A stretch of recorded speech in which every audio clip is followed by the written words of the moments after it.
Dr. Michael, how are you this afternoon or evening, actually? Let's be truth in advertising.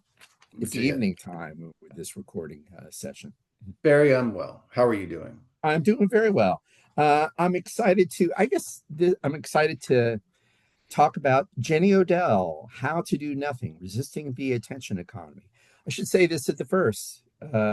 Jenny Odell is a lecturer, art instructor, art historian, artist, really, performance art, not performance artist, but installation artist, I believe. And she has written several books now at this point. This is a 2019 book that we're going to be talking about, How to Do Nothing, Resisting the Attention Economy. This is going back to 2019. But she has written several books about, and I guess the general topic, two things. The general topic is that Odell seems to explore in different modalities is this idea of how to cope with the stresses of contemporary life, especially online life. But there's also a kind of strand of environmental eco awareness that is part of her thinking that I'm sure we'll end up talking about. And I guess the other thing I should say as a kind of setup to our discussion, our preliminary discussion, we're going to talk about Odell in two parts. This is sort of setting the stage for another episode that's going to go a little bit deeper into the How to Do Nothing book and focus on a specific chapter in that book that talks about resisting the attention economy. But we're talking about just her general ideas in this particular podcast episode, and also and some of the ideas that she talks about in a Vimeo lecture with the same title as the 2019 book. Vimeo lecture is part of the Invisible Talks series, and it's also shares the title How to Do Nothing. I guess I should also mention that we are thinking of this our discussion of Odell as somehow being perhaps in line with our previous episode, where we were talking about another young theorist, a young cultural theorist. We were talking about Daisy Alioto and the notions of the taste economy. So somehow that those ideas that we were discussing in the last episode might come up in this episode. But but to get started, I'm going to engage my interlocutor, the distinguished Dr. Michael Rapici, and I'm going to help the distinguished doctor answer this question. But I'm going to pose a question here in podcast land. Michael, my question for you is what theorist, maybe this is like a Jeopardy. This is like a Jeopardy question for 20 points, okay? 2020. Just 20 points.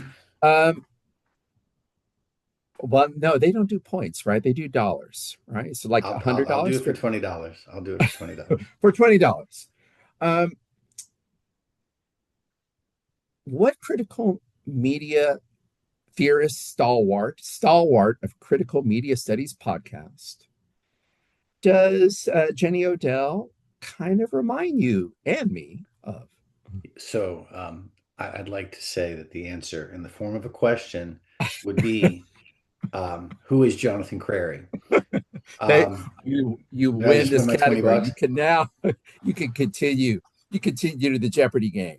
Yeah, she seems to me to be a slightly, is it unfair to call Crary somewhat cranky? You're going to use the C word, not the bad C word, but No, you're going to say curmudgeon, right? You're going to say cranky. curmudgeon. I was gonna say, Oh, yeah, cranky. a Well, close, slightly close. less cranky skeptic of the 24/7 lifestyle that Crary is not a fan of it. And they're making the same claims, right? That Well, the life, same critique of 24/7 excuse culture, me, I should yes, say, yes. right? Right. The Uh, same critique, right. criticism. And I think that really before we get into teasing out her position relative to his position and what the differences are and how we want to talk about this. I there's three little blurbs from her introduction that I think fairly well would serve as a starting point for discussing, uh, excuse me, Odell relative to Crary, and I think also maybe get us talking a little bit about how this syncs up adjacent to the Alioto discussion that we had in terms of the taste economy. Mhm. So, if I may, uh, she You says, certainly may. You certainly may continue. given how poor, so this is from Odell's introduction to the book, and she says, given how poorly art survives in a system that only values the bottom line, the stakes are cultural as well. What the tastes of neoliberal techno manifest destiny and the culture of Trump have in common is impatience with anything nuanced, poetic, or less than obvious. Such, quote, nothings cannot be tolerated because they cannot be used or appropriated to provide no deliverables. So her first argument is that the 24/7 world that Crary talks about, this always on grab for your attention, is not it is going to be hostile to what she wants in terms of doing nothing, because this idea of nothing um, does not produce a deliverable. It is Nothing not does not. monetizable. It's not. Yeah, I was about to say a couple variants there, right? Non-monetized, and you already did two of them. Non-monetizable doesn't deliver a what was your term, because you used the proper business term. Doesn't deliver Provides no no deliverables. It deliverables was was her called was her yeah, yeah, yeah, that's her. no deliverables.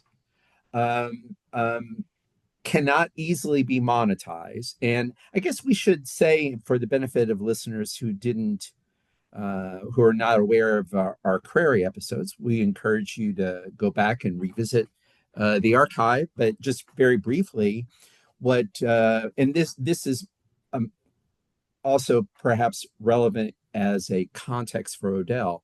Odell is writing in 2019 um, Jonathan Crary's book 24/7 about technology and the way the internet was and is changing culture.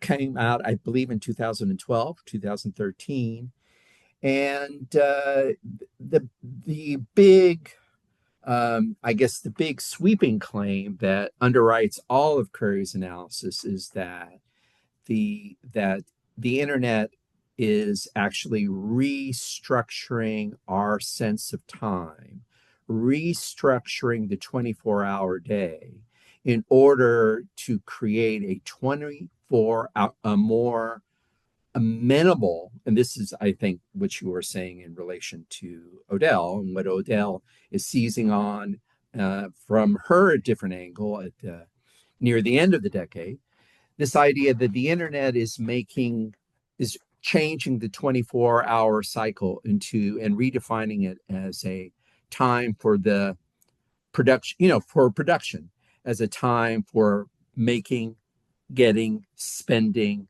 buying, spending, etc. So for the 24-hour work cycle, but also the 24-hour consumption cycle. Yeah, and I think, and there's an element of that that I want to return to Sure. in a moment here. Let me the last two little sections here are very small, and they work together. So it's really it's one half plus one half gets us to the one more. The fact that the nothing, the quote in quotation marks, the fact that the nothing that I propose is only nothing from the point of view of capitalist productivity explains the irony that a book called How to Do Nothing is in some ways also a plan of action. And then she skips down and says, unless we are vigilant, the current design of much of our technology will block us every step of the way, deliberately creating false targets for self reflection, curiosity, and a desire to belong to a community. Yeah, it's a So crucial quote. I, Yeah. I think that the takeaway from this to me, in terms of what is her project, she does not come off to me as a anti-technology, burn the internet to the ground, let's start it all over kind of voice here. Hmm. There is a through line here that I'm seeing, and I see it clearly, I think, in her talk, where she's allowing that the internet, and even I think the 24/7 nature that the internet and social media promote by Hmm. design can be used productively. I don't think that she's saying that it is inherently bad. I think that she's arguing that we have to, as she says, be vigilant and resist the just unquestioning consumption of things. So to Hmm. me, her claim is that we have to, she has a great term in the talk. She calls it what is it? That NOMO, the necessity of missing out. And then she As changes it. opposed to FOMO, the fear fear of of missing missing out, out. Right, right? right. So the big thing with the internet and social media is this fear that I may have missed something, that something exciting happened that I wasn't a part of it. So I have to be plugged Always in all the online. time. And she argues that no, we necessarily have to choose to opt out of this. But then she corrects herself. And yeah, I forget what the acronym she comes up with, but it's the necessity of sometimes missing out or something like she even allows that we can be plugged in a way, but that it's important to retain Yeah, our humanity as a thing that is very clearly distinct and place bound, as indeed, opposed to this sort of indeed. borderless, uh, endless 24/7, you know, expanse of capitalism. I love that, and you used a word that makes me want to transition to our next topic, but I don't want to ruin your groove. But you used the word placebound that I think is really crucial to explaining what she does differently and uniquely from Crary, even though they share the critique. But I don't want to ruin your groove if you want to, your mo. I don't want to ruin your mo if you are speaking of mo. I don't want to ruin it if you had more you wanted to say about Well, differences with Crary. there is a there. I don't know that I want to call it a difference. There's a nuance to what she's talking about that I wanted to Uh-huh. ask you about. Hmm. So I think that one of the underlying arguments here, right, is that, and maybe it's not even underlying, part of the problem with our social socialization, our lives online, the social media world that she's and Crary are so, concerned with, right, is this notion of productivity, of deliverables, of things that can be monetized, right? That time is money, Time is and money. time Right, is right. money, and everything in this regard comes down to the value of eyeballs and consumption. And that was one of Crary's big arguments, is that this is just encouraging 24/7 consumption. She's arguing, I feel, that we really need to reconceive, reshape, redefine what it means to be productive in Hmm. terms of non-deliverables. And that's this argument, right? Like this idea how to do nothing, right? Like to be, like the title of the instructions, right? Surviving usefulness, right? Like we have to find a way to not be, she's not arguing that we need to just be bumps on a log and inert beings waiting to die. It's quite the opposite. She wants Oh, us it's to, not. That's really important. That by nothing, nothing doesn't mean being a nerd. I want to add another word to that because it was a word that very interestingly came up in the Q&A in Vimeo. Maybe we'll have time to talk about it. Doing nothing doesn't mean paralysis either, no, right? she says it's a plan of Right. Yeah. action. Yeah, it's a plan of action. So that this is getting at the hub of the paradox, whatever, that's at the core of her thinking. So please Right. continue. So my question for you is, when if we're going to, and maybe this is just a question to sort of put out there and then table for a little bit, but this notion that doing nothing is a call Mhm. to action, or that we're going Mhm. to redefine productivity. And a lot of this seems to be, to me, kind of various ways of saying we need to set up a series of gates. We need to wall off our That's time and interesting. ourselves. How exactly are you understanding the the re the redefining? I don't have a good word for it yet, of productivity. What does how does that work for you? Okay, wow. That is a great question. And I wish I had a great answer, but I have a two-pronged answer that will have to do in Perfect. lieu of a capable answer because as you were asking your excellent question, it occurred to me that a couple of things, and this is the kind of paradox of the book, or this whole project. It becomes very quickly apparent that that nothing actually signifies not just one thing, but paradoxically, a lot of different things. Right. Nothing has a couple different modalities, which is interesting to think about. So I've identified two. The first one I'm pretty clear about, and I think she's very clear about it in the Vimeo lecture, which has the same title as her book. The first one I'm pretty clear on, and I'll speak on it directly.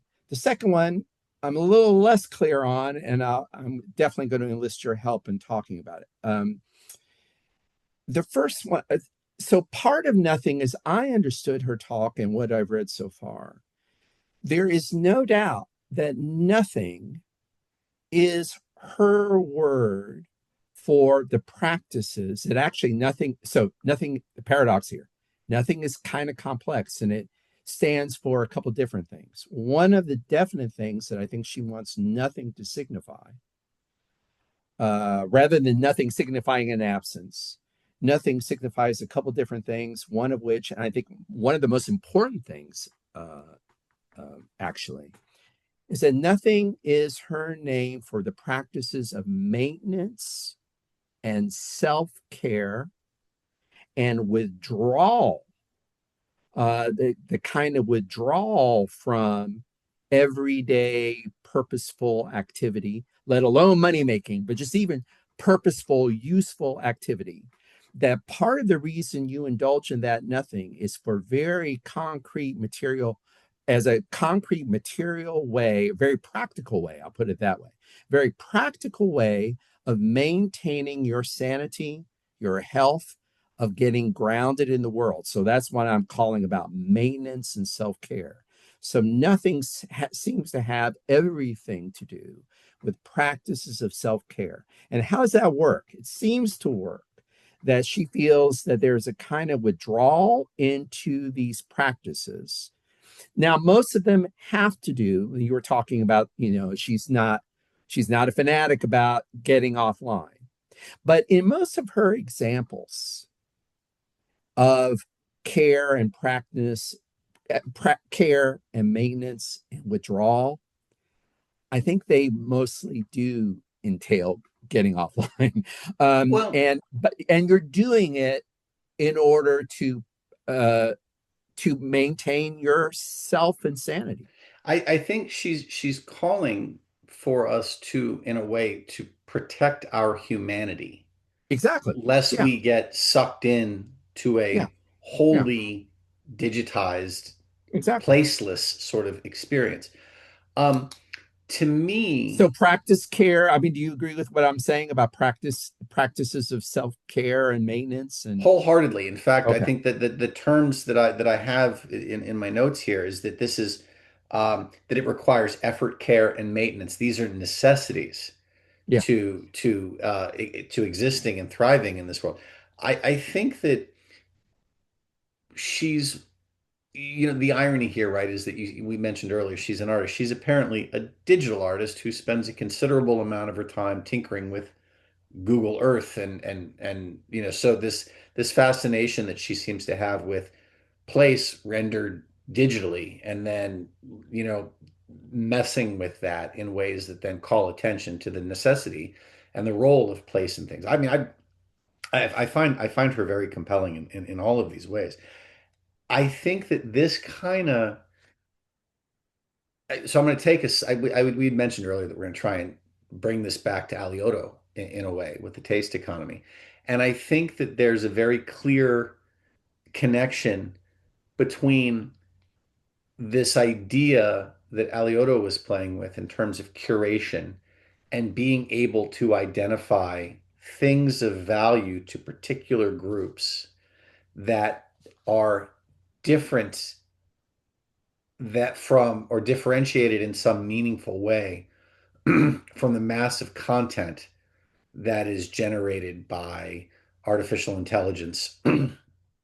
um, and that was the true value of things. Hmm. And I think in a way we could make the argument that what Odell is doing is not entirely dissimilar from that. That Hmm. you can't subject yourself to the full onslaught of 24/7, that there has to Hmm. be some unplugging, some association with something tangible, with place, and that Hmm. there has to be a deliberate, sincere effort made to care for yourself, to nurture yourself, to differentiate yourself in some real and meaningful way. Um, she talks in the talk, she mentions that she spends all this time in this rose garden, and that after a period of time, she comes to understand the songs of various birds, and that she can distinguish one from the next, but that it's not readily apparent when you first begin this, what do we want to call it, a residency in the garden, if you will, right? And to me, that's really a tangible, place-bound version of the very same curation that Alioto is talking about. This idea that with time comes a version of expertise or discernment which connects you to things. Hmm. And for Odell, that seems to be her rose garden, which is sort of the impetus for this Hmm. discussion that she's wanting to have about, Hmm. resisting capitalist, the neoliberalist version of productivity that encourages to Hmm. be always on and always available. I think that when you attach yourself to something, and this can be digital curation, this can be physical place, whatever the case may be, and you spend time with it and you identify very specific sort of value that is rooted in something personal, that you get to where she's gotten. So I think that's the connection that I'm seeing. You buy, I mean, does that work for you? Yeah, no, How do you see that? no, it totally works. And in fact, that's a connection I wasn't seeing at all between the two projects. And I think you articulated it very well. I'm going to slightly push back on it, and I'm going to save this, not not uh, not push back against your reading, but push back. I'm going to save most of this for the next episode, because in the interim between talking about Alioto and talking and reading Odell, I've come to appreciate Odell's project more. And for me, and this is what I mean by pushing back, you are saying there's a kind of equivalence between honing your taste and Odell's example of planting herself in the garden, not literally, but planting herself within a particular place and using that and becoming attentive and a kind of curator of that place. I feel that, but I don't want to capsize the conversation.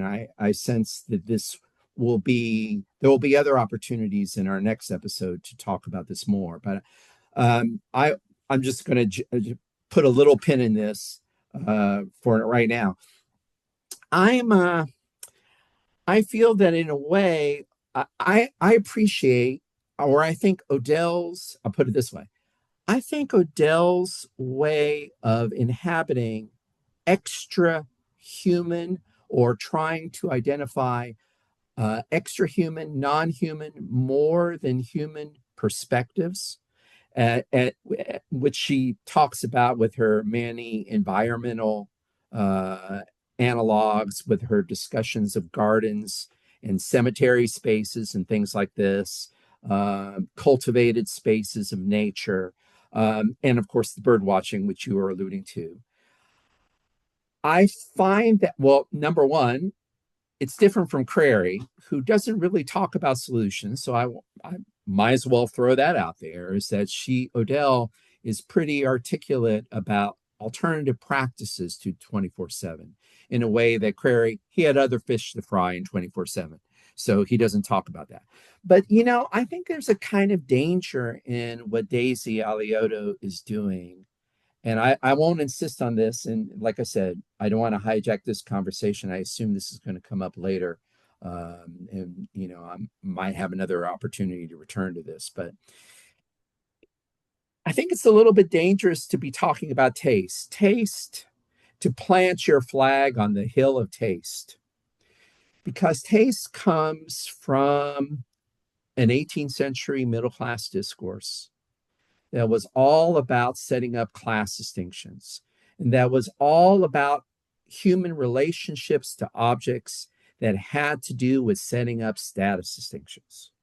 Now, that's not what Alioto wants to do, right? She wants to return to that taste culture and rethink it and revivify, re-semanticize it. I get that.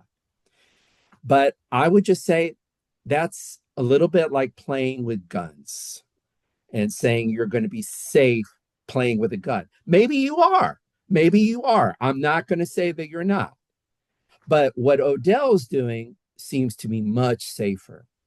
I In order agree. to exit them, let me just say this. Yeah, yeah. In order to exit the 24/7 culture, what Odell does is not go online and think about how to refine my taste No, and how to proclaim that. What nope. Odell does is, I'm going to listen to birds.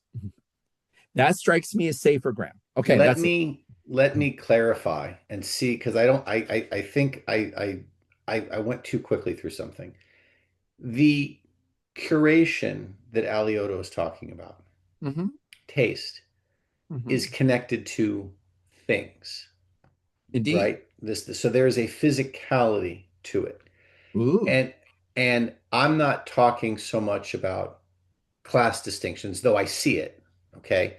yeah. My argument was more that Alioto was arguing that the way forward in Web 3.0 as a means of being, and for her, right, this is digital, um, what's the word I'm looking for? Help me out here.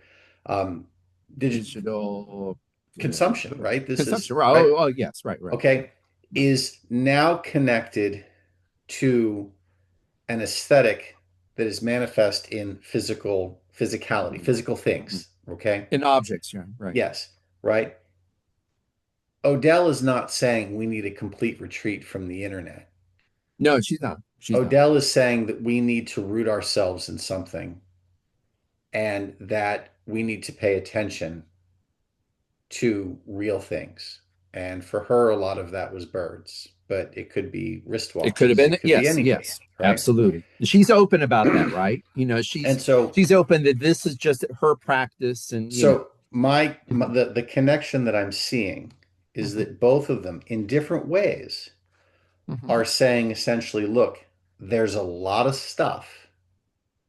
The idea is to redefine your definition of productivity, redefine your definitions of consumption. These need to be personalized. These need to be rooted in something in what's deliberate, intentional. Okay. mhm, mhm. Uh, I think that it's certainly difficult to say, hey, here's a digital media company and hey, here's a digital artist sitting in a rose garden, fully aware of the contradiction of these two things, saying we need to be placebound. But my point is that both of these are requiring a relationship of sorts that takes time and Mhm. takes discernment. Indeed. And that's the connection I'm trying to, I think that is my sort of pin to say, hey, this is where these two are different than the 24/7 wasteland of Prairie and the AI driven mess that is the internet I hear without you. curation. To be clear, in case I wasn't clear, I wasn't taking issue with your. But I'm glad you had a chance to articulate it. Especially now, I realize what you're doing in making the comparison is you're drawing attention to their like intentionality, their like That's the word. single-mindedness, purposiveness, right? I got that. No, I got that. But also I an awareness that those have to yes, exist as a bulwark against. absolutely. Right. As a bulwark against this other thing that were is a little bit scary and overwhelming, right? No, absolutely. No, but I wasn't taking. I do want to say I wasn't taking issue with you because I sense, though, like I said, I'm really glad you articulated it. It's now, I really appreciate the distinction you're making. But something I told you about, like reading Odell, made me aware of a sort of a dissatisfaction or a concern that I have with Alioto, or rather an anxiety I have with Alioto's argument, in that, Alioto's pretty seems pretty confident. Like I said, this is a kind of shift. Sure. After reading Odell and thinking back on Alioto, I'm aware of this difference, and maybe I'm hyper aware of it, and this is unfair to her. But I'll since I started my argument, I'll finish it. I'm a little. She seems to be very confident that you can use the master's tools to dismantle the master's house or to build a safe space away from the master's house. And I worry about that. Whereas I think that Odell is less concerned about re-semanticizing, and she's basically finding ways of escape, alternative routes and alternative practices that seem, and they're very humble and common and everyday. And that's another thing I like about it. And they don't require finding a cool place on the internet. Right. So that's it. Michael, I think we're about, I think if we do one more thing, we might have a fairly good, we might have actually fulfilled our mission and set up a kind of template for our discussion or a foundation for our further discussion of Jenny Odell's chapter on resisting the attention economy. I want to read you a passage.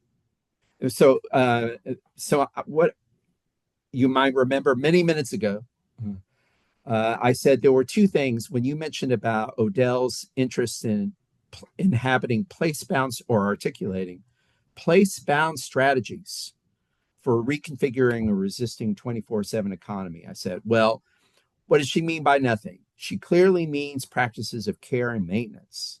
Hmm. That's part of the nothing that she wants to articulate and explain.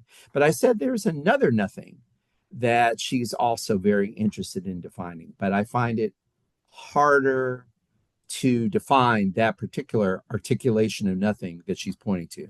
So I'm going to enlist your help on this, and I'm going to read a quote from the introduction that I know that from our pre-talk, you're interested in this quote from an artist, not Odell, but I think from the surrealist artist Giorgio de Chirico, who has cool painting. Are we going to do a link to Giorgio de Chirico's work? We could do that. We can. Um, we could do that in our space when we upload the episode. But I wanted to read this, and this is a quote where De Chirico is talking about nothing, and it seems that this also is a statement of the positive program that Odell has for nothing. So I just wanted to read it and see if you have any comments on it, and I'll see if I have comments on it. Maybe that'll take us to the end of our episode. What do you think? Let's try it. In the early 20th century, she writes, the surrealist painter Giorgio de Chirico foresaw a narrowing horizon for activities as unproductive as observation. So unproductive, doing nothing. De Chirico was worrying about uh,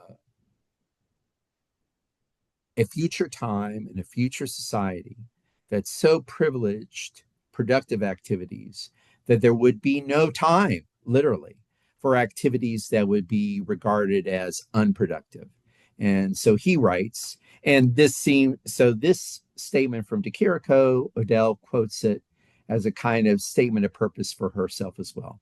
So in this, DeCirico is talking about nothing. And so maybe if we unpack this, we'll have gotten somewhere in our mission.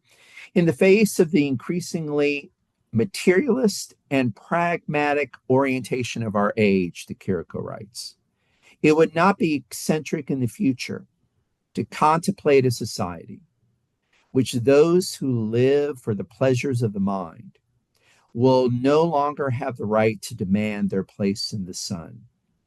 The writer, the thinker, the dreamer, the poet, interesting there. Shades of Stiegler, right? The Right? writer, the thinker, the dreamer, the poet, the metaphysician, the observer. He who tries to solve a riddle or to pass judgment, Shades of Alioto, will become an anachronistic figure, destined to disappear from the face of the earth like the ichthyosaur and the mammoth. Okay, I said I would pose you a question. I'm going to partly answer the question using the quote. I love it. The writer, the thinker, the dreamer, the poet, all those activities and all those professions, DeCirico and I think Odell are saying, well, they do nothing all the time. Whatever else they do nothing. Well, so yes. Are we good? May I We're go? good. I like this. So this gets, I think, back to Odell's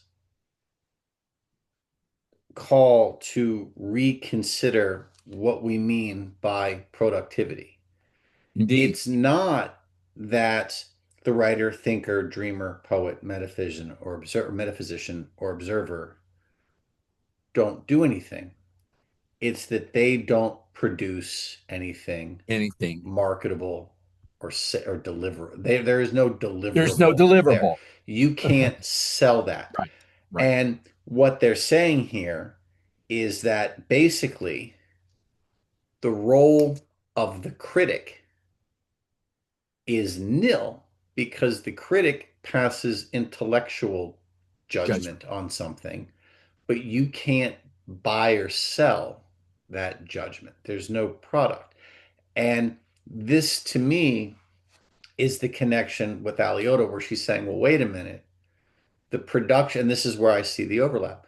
The the And also with product of Cheka, the just to, yes, not to interrupt, but also with Cheka as well. but Kyle Cheka. and I'm going to try and squeeze Odell back in here. Yeah.